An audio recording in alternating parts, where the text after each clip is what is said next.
Clear difference था fielding में। प्रधानमंत्री ने भी ट्वीट किया कि वर्ल्ड कप के दौरान शानदार खेल दिखाया टीम ने, पूरा देश टीम के साथ है, पूरे जज्बे के साथ टीम खेली।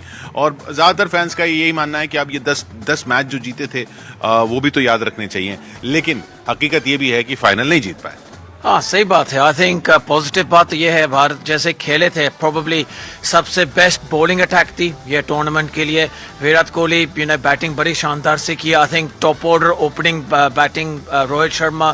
सो जब हम देखते हैं ना वर्ल्ड कप की बेस्ट 11, आई थिंक 4-5 खिलाड़ी भारत के डेफिनेटली ये 11 में शामिल होंगे। आई थिंक भारत को बस आगे सोचना पड़ेगा 4 सालों में कौन खिलाड़ी अभी हो सकेंगे, कौन नहीं हो सकेंगे, प्लानिंग कैसे करेंगे। आई थिंक थोड़ी सी प्लानिंग करनी चाहिए। दैट सेमीफाइनल फाइनल क्यों नहीं हम जीत पाते, बार बार ये सेम गलती क्यों हो रही है। मे बी टेंशन बहुत जाती है विराट कोहली के ऊपर, उसके माइलस्टोन्स के ऊपर। एक जैसे बहुत बड़ा मीडिया हाइप बन जाता है ना, वो भी एक डिस्ट्रैक्शन है। सो ये चीजें समटाइम क्या होता है ना, जब सबसे मोस्ट तकड़ा खिलाड़ी आपका टीम होता है ना, वो सबसे कमजोरी भी होती है टीम की।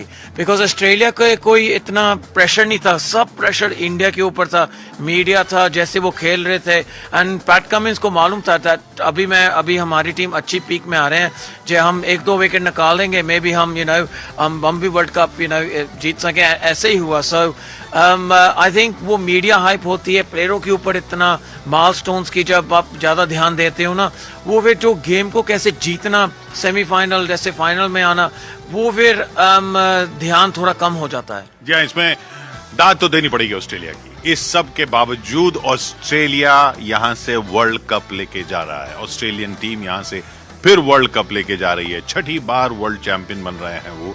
तो दाद देनी पड़ेगी ऑस्ट्रेलिया की और सीखना पड़ेगा, जैसा मोंटी ने कहा कि, और ये इस सवाल का जवाब तो इस देश को ढूंढना पड़ेगा, भारतीय क्रिकेट को ढूंढना पड़ेगा कि सेमीफाइनल, फाइनल, नॉकआउट वाली जो हमारी जीत की जो आदत बन सी रही थी 2013 तक, जब तक हमने चैंपियंस ट्रॉफी भी जीती, वर्ल्ड कप भी जीता, वो हमसे कहां छूट गई अगर अब ये टीम रीबिल्ड करनी है। लेकिन बहुत बहुत शुक्रिया आप सभी का हमारे साथ यहाँ बने रहने के लिए। संदीप आपका भी, मोंटी आपका भी, थैंक यू वेरी मच। आप इंग्लैंड से आए हमारे लिए इस खास कार्यक्रम के लिए, और एक बार फिर कंग्रेचुलेशंस ऑस्ट्रेलिया।